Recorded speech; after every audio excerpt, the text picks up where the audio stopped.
So are there pluses and minuses to wearing your heart on your sleeve and being a public person and talking about all this stuff that you're up to all the time? Sure, and people bump into you. On the other hand, it's awesome. Yeah. I'm quite recommending the strategy of becoming a niche celebrity in your field. There you go. and doing it in public. It's great. So you are the entire field. That's right. That's a great move. I've never met anyone like it. He could hack anybody's phone in a matter of minutes. Who is that guy? Who can do that? Thomas is the most interesting man in the world. He's one of my favorite people on the planet. Inventor. Wicked smart. The master of cutting corners. If you had a dead body in your trunk, who would you call? He would get arrested immediately in a lineup. I stood in line to get his autograph. His mouth can barely keep up to his brain. I don't actually know what Pablos does. A hacker magician. Man of the future. Future.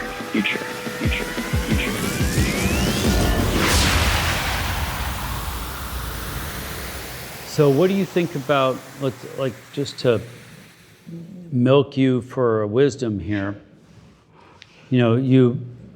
where was Light Sail based? It wasn't in San Francisco, was it? No, it was in Berkeley. It was in Berkeley? Yeah. Oh, okay. So Bay Area, though. Bay Area. And so you've been here for a decade or so. Yeah. How do you think it's working out as a essentially deep tech founder in the Bay Area? Yeah, I think it's a great place to be a founder. Yeah. I think probably the best. You're getting a lot out of being here. Huge amounts, yeah. And we are also enacting strategies that mean that we're getting quite a good yield. We're very visibly using AI in how we do the company. Tell me about the visibly thing. You said that before, you want to build in a visible way. What is that? Well, we post videos of the experiments and directly here's the data sets, and we basically if we've already patented it, or even we started opening the kimono a little earlier than we probably should, but we patented a bunch of stuff, and then we started just being pretty open about exactly where we were and what we were trying to do instead of trying to manage it. Yeah. It's this bright glowing power source. People are excited about that. Yeah. And we wanted to show it in person as many places as possible. So including, it used to be less full than it is now, but in this lab we would host parties. We would do, there was Deep Tech Week. We did a demonstration on the Hornet. We did one in Lighthaven for Manifest last year. We did, so we've done a lot of these public demonstrations, and a lot of other founders and physicists, ex-physicists, and different people have supported us. Yeah. And even though they're small checks, they come with a lot of help. Yeah, cool. And so it's part of being part of the community, but also channeling it as much as possible. And speaking out about it. And also there's a lot of hard tech founders around who will help out. And there are a lot of software founders who might have come from hardware or physics or something, or they really want to get back to it, or they want to do something in energy, they've been convinced. Yeah. And so those are great supports. And by showing what we're doing, we've been able to reach out and get sponsorship from Entopology, which does the most advanced CAD software that allows us to do these designs. Oh, cool. Have curvature everywhere. And Form Labs, who sponsors our 3D printing of Illumina, and we're promoting that and developing new and so I think that's all side effect of building in public. Wow, super cool. I wouldn't say that it's absolutely the only way to do things, but it's definitely advantageous. That's great that you're convicted about that. Any downsides? What's part of that?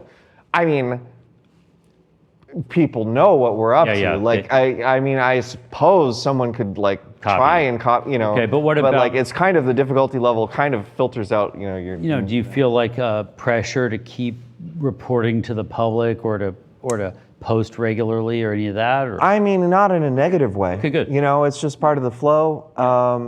I think of it as there is, in a very real sense, an extended brain that's outside they'll just send us stuff like that might be relevant. Yeah, right. And we have a karmic network Yeah. that is working on our behalf all the time, and it is very good. And thank you, Karmic Network. Yeah, great. And they're providing connections and wanting to build power plants with us, signing LOIs and sending us smart people who tell us important things and give us money and buy us stuff. Yeah, great. Okay. Yeah. Oh, that's super cool to hear. I mean, you're. What about? I mean, you have to decide to be a public person. Yeah, I guess which there's is that. insane. Right, there you go. So Which is like got haters and all that too. You get past the haters pretty quick. At some point, you're like, oh, the haters really hate me, and then you're just like, oh, block. The insult and block. Yeah, right. Easy. Okay. Yeah. So I don't. Yeah. No. I feel very, very, very liberated. People who aren't. Yeah. They're just barely sticking their head out, and they're like, what if I say something? And people are like, listen.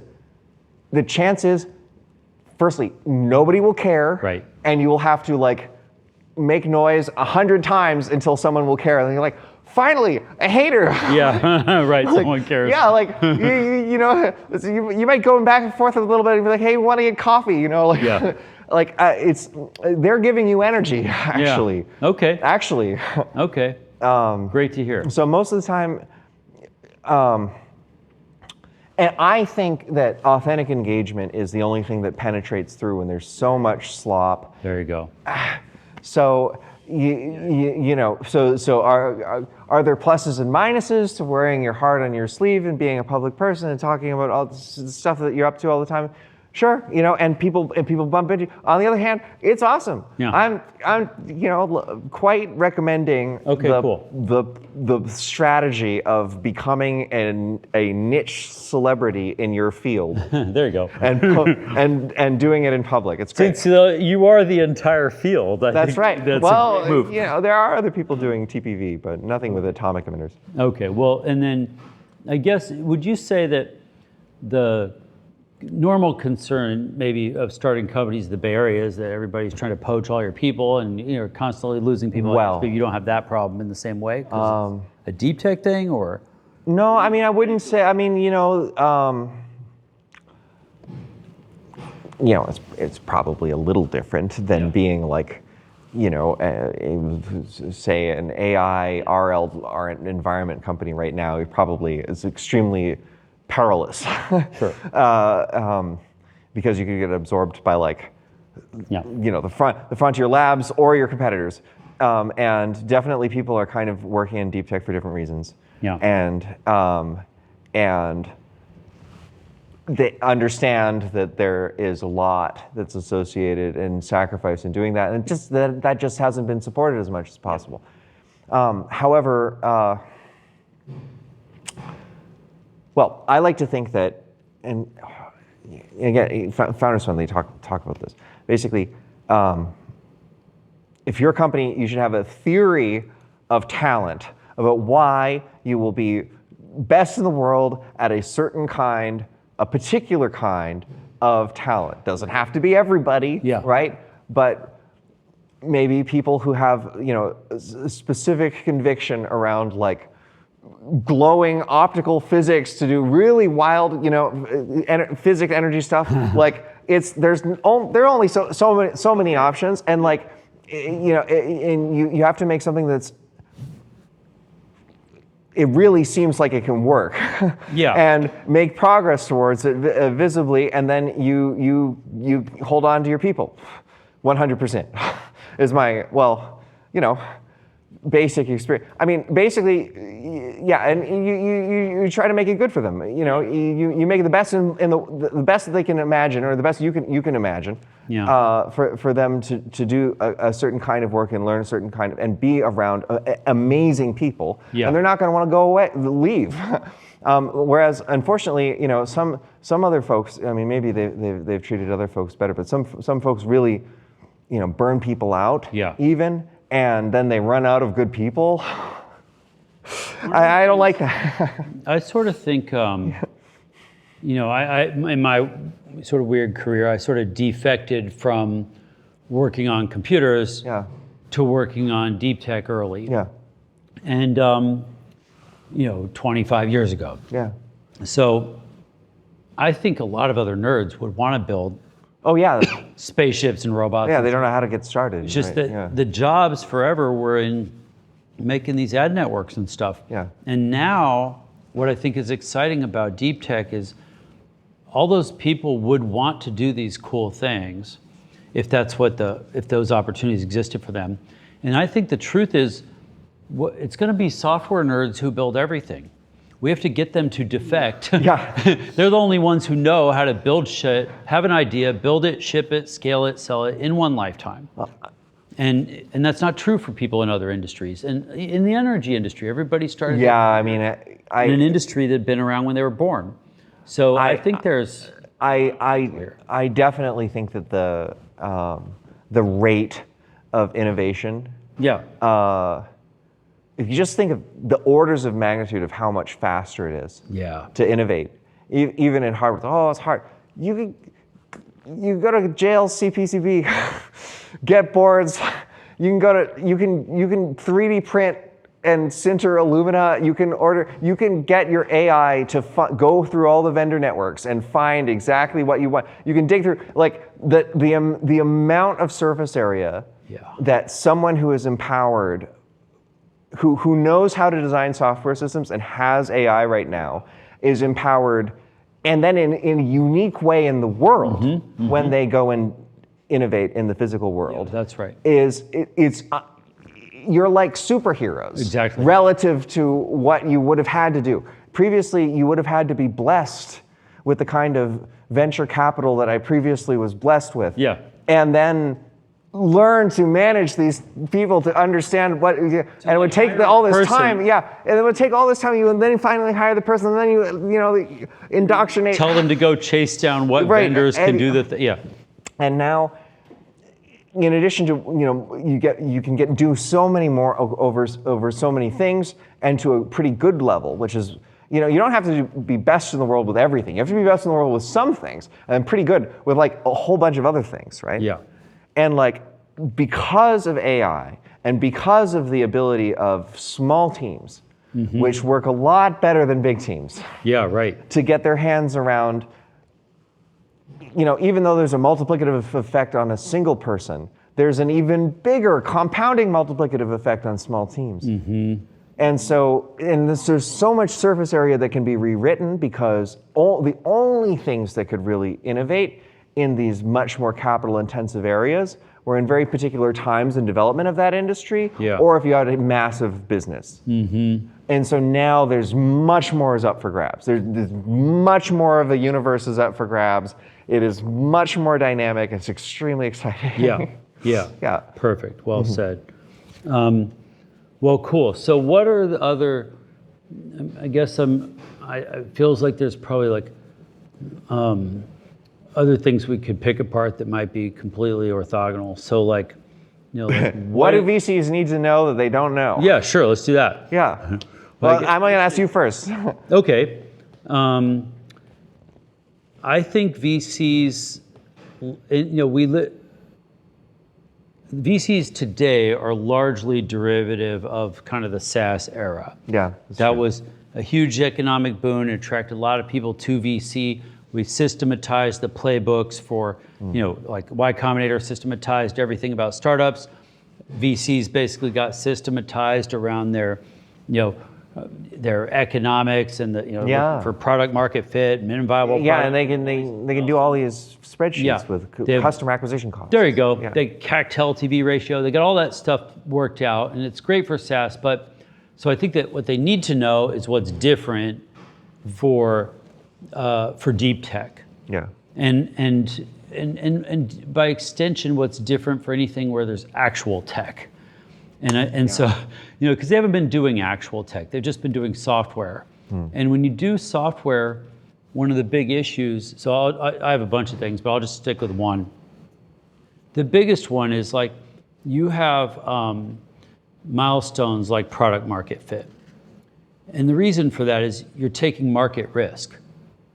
And the market risk is will people pay for your iPhone app? Yeah. And what you're not doing is taking technical risk, because any iPhone app we can draw on a napkin, we can definitely make it and ship it. So there's no Right. technical risk Right. in the last 20 years. It's all market risk. And in deep tech, we take technical risk. One example I use in the book is we have a company that's figured out a chemical process that can liquefy the metals in electronics waste and recycle them. And gold is infinitely recyclable. We're busy recycling the cheapest shit on earth, which is like plastic bottles. We haven't even started recycling the most expensive shit on earth, Right. which is gold. And there is no product market fit problem for gold. It literally defines Right, liquidity. right. So there's technical risk, but the day we get that working, Yeah. the technical risk goes to zero, and there was never any market risk to begin with. And so you're, by extension, like in your example, you're making your energy company, the biggest market on earth is energy. It's true. There is no market risk if you can deliver electrons, and you can do it, cheap and fast and clean. So I think what VCs are often missing is that deep tech is actually better for them, because Zoom and Slack have infinite market risk. You never know when somebody's going to build a Slack killer or a Zoom killer or an OpenAI ChatGPT killer. You don't know. That's infinite market risk. It lasts forever. But in deep tech, we don't have that always. And so I think, I have other examples, but I think to me, that's like the kind of thing that VCs just need to internalize in order to evolve past their SaaS hole era into an era where they can start investing in the biggest markets in the world. Yeah. I think this is well said. I guess one thing I'm kind of confused me for a long time. Yeah. So a lot of VCs will to deal with the technical risk, they'll like job out due diligence to some professor. Usually a frat buddy, but yeah. Well, The smartest person that they know. Okay, right? Yeah. Who will do a serviceable job, and they'll write a report. Scientist, right? maybe not a physicist, but a scientist. They'll do a credible job. They'll run a report. It's unclear if they'll make the investment on the report or not. That's right. Usually to not. be honest. Yeah. And then they'll flake out when it gets hard, even a little, even if the thing was specifically highlighted as like, this is one of the things. We started encountering, like really high success ratios in firms that didn't do that. In firms that like the partner would go and try and understand this as hard as they could. Okay. Like Founders Fund. Yeah. And they didn't have the background that the professors did. Right. Why are they doing so much better than all of these advised VC firms? Well, I can add some color to that. Yeah, it's interesting. Sure. So I think one thing is that it is very difficult for people to invest in things that they don't understand. Yeah. And by definition, when you're talking about the quantum effects of salt at these right. Starting to get pretty esoteric. Even Yeah. even somebody who was a trained physicist might be like, I don't know. And so as soon as you get one degree removed, you ask a VC, and the VC calls his old buddy roommate from college who was like the science nerd, and was like, hey dude, what about this? And he's like, I don't know, here's a report I'll write with help of Claude. Right now.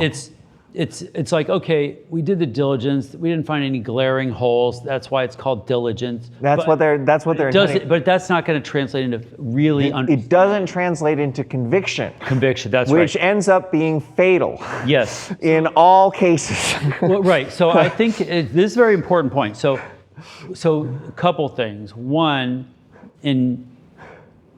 it's really important to just recognize 99 out of 100 VCs are finance guys. Yeah. They're spreadsheet jockeys. They spent their whole career looking at numbers. If you don't feed them a spreadsheet populated with numbers that go up, or some kind of little exponent in there somewhere, they don't know what to do with it. you have zero chance because, and then I think the second part of that, also very important, is that almost all of them are managing somebody else's money. Yeah, that's true. That's the number one thing. Yeah. And what's wild is, they won't make those kind of mistakes with their own money. Yeah. They'll make different kinds of mistakes, but generally speaking, So I think that, look, we obviously have this across our entire portfolio, but I think the way to think about it is, in your first few rounds, yeah, like obviously everybody knows we're the kind of investor that cares more about the tech. Every other VC says they care about the founder. What they really care about is the spreadsheet, but they pretend to care about the founder. I don't give a shit about the founder. Sorry, Danielle. I care about the tech. And so I'm going to go in and try to understand and believe in the tech because, and the reason for that is that because nobody else will do it. Right. You can find an investor who loves you, but we got to find an investor who's going to love the technology that you're inventing. Yeah, I agree. And so I think it's important for me to do that. I do care about my founders, but the truth is, no, but I it's a good point. It's a good point. And I'm the focus last on- investor who's going to be like that. Everybody after me has to have cross T's and dot I's and see the spreadsheet and all this stuff. So what I'm trying to do is help people get venture compatible. Like, okay, when I met you, you've got like wires sticking out of metal here, you've got a half-written patent and some glowing salt. And we have 4 issued patents. Okay, so sorry, I'm Thank you. I'm Just exaggerating correcting the record. correction. Everything else more light. But Glowing in salt. general, that's like where I kick in. Yeah, that's right. And I know maybe more than the founder knows, to get the next money, there's a deck coming, there's a spreadsheet coming, there's at least a provisional, there's like, we're going to have a 1-paragraph explanation about how we're an energy company, not a photonic quantum salt company, like whatever. It's because that's where it transitions, to a market that an investor can understand. A lot of that is language, and like you said earlier, it's about like those professors who can actually explain things in a way you understand. That's what matters. And I think a lot of times it's founders are hurting themselves because they take too long to learn that. Right? Yeah, I mean, I think that you're not going to change VC, No. but you can change yourself to play that game and to co-opt that machinery.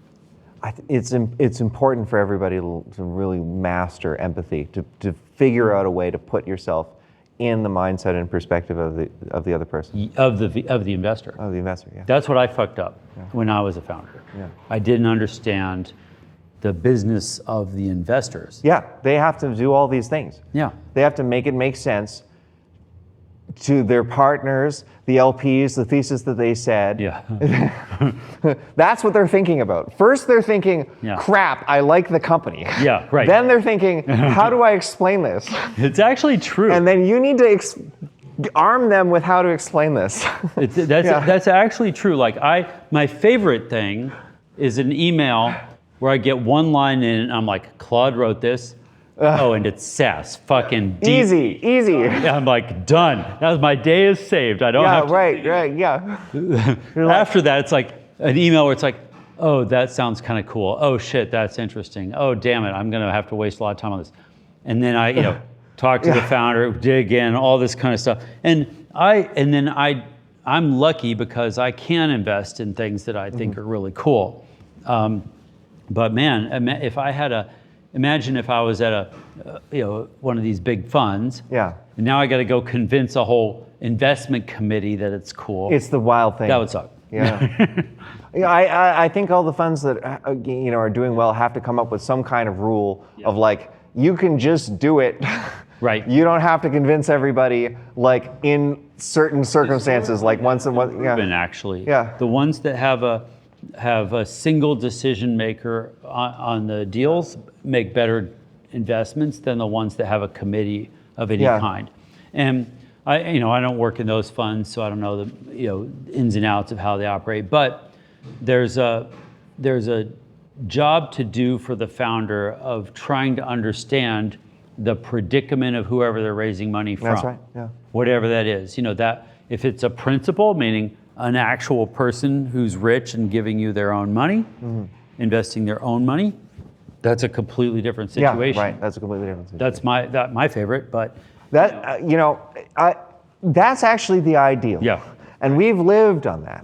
Right, yeah. That's really, that's really the ideal. But professional money can come in tactically and be very powerful at a certain time, especially when you want to attain scale, and understand what are the constraints are. What are they looking for? How do you fit? Trying to drive to something that isn't going to work doesn't work. Understanding, even though someone might have said, "Oh, this is out of my perspective," how it fits in with what they're thinking about. Yeah. That can work. Yeah. So. Well, cool. Having raised money from those kind of individuals, is it possible because you're in the Bay Area? I mean, do you think you could do that if you weren't? Or do you not have a control for that?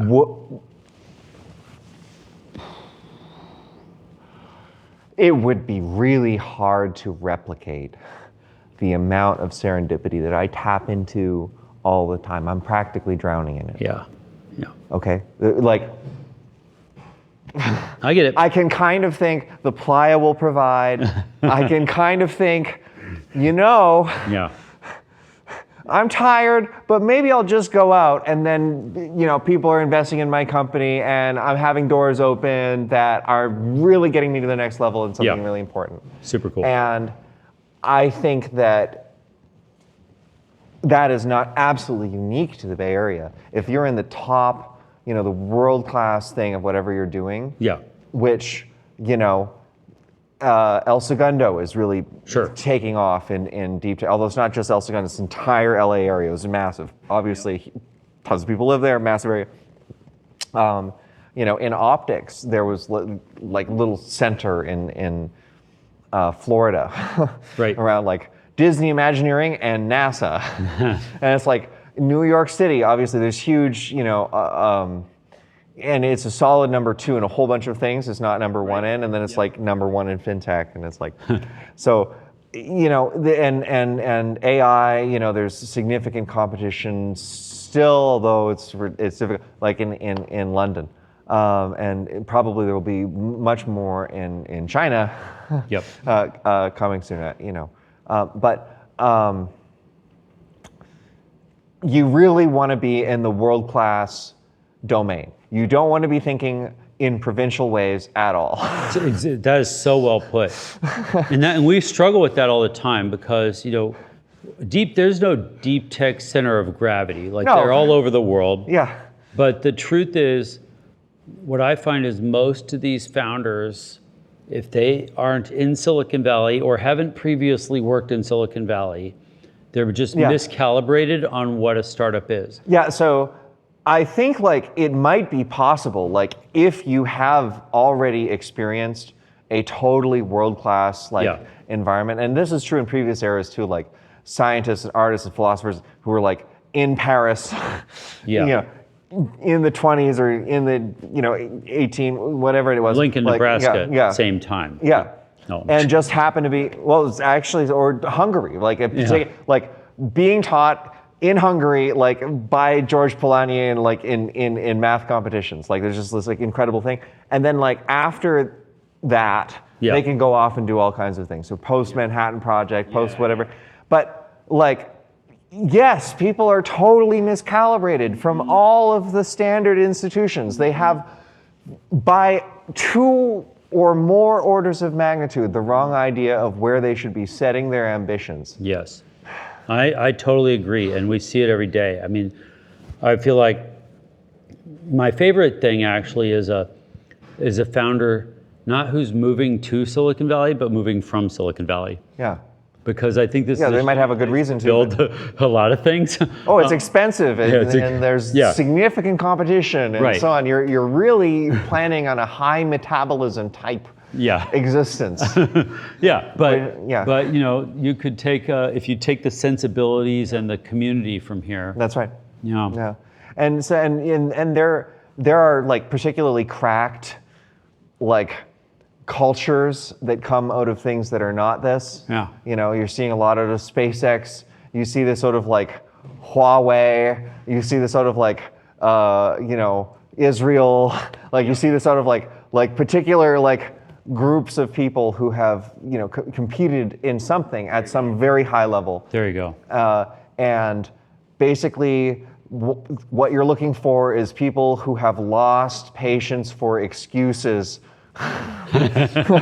about reality or themselves or whatever it is. Like they must be grounded to the actual physical reality. They don't have to be like necessarily world class in everything that they're doing immediately at the outset. They need to know where they are, and they need to know how relevant that is, and then execute to the level that is necessary to bring out something that is truly new, and not have it face plant for one of the necessary reasons.